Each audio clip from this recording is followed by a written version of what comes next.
नमस्ते, मी मंगेश शांताराम बडेकर, राहणार जारकवाडी, तालुका आंबेगाव. साधारण 1 महिन्याचा प्लॉट आहे हा प्लॉट वेगळा, हा प्लॉट वेगळा आहे. 100% वेगवेगळा प्लॉट आहे. हा प्लॉट एका दिवशी लागवड झालेली आहे दोघांची. परंतु याला आपण बायोलोम आणि मॅग्नेशियम सोडलं पाण्यातून. याला आपण फक्त ह्युमिक सोडलं होतं, दुसऱ्या कंपनीचं ह्युमिक होतं, तर आपण याला बायोलोम सोडलं.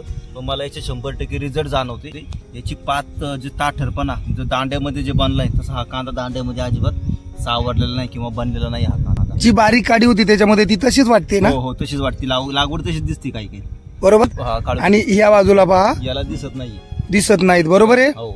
बरं, ह्या बायोलोम बाबत तुम्ही बाकीच्यांना काय सांगू इच्छिता? बायोलोम हे मी साधारण गेल्या 8 वर्षापासून वापरतो हे. पण याच्यामुळे जमिनीची सुपीकता चांगली राहते, मुळांना वाढ राहते चांगली, पांढऱ्या पेशी पांढऱ्या मुळे चांगल्या वाढतात. जे आपण खतं टाकतोय ती वडून घेण्याची क्षमता बायोलोम मध्ये चांगल्यापैकी आहे औषधामध्ये. बरोबर आहे. कांद्याची साईज वगैरे टिकवून क्षमता पण चांगली वाटते. 100%. हे पहा, वापरलेला प्लॉट दाखवतोय मी तुम्हाला. आणि बायोलोम हे 100% सेंद्रिय असल्यामुळे काही अडचण येणार नाहीये. गांडूळ हे म्हणतो आपण, अजिबात मर होत नाही अजिबात. बरोबर. इकडे वापरलेलं नाही. पहा, दोन्ही मधील फरक तुम्ही पाहू शकता. हो. तुम्ही पूर्ण समाधानी आहात? 100%.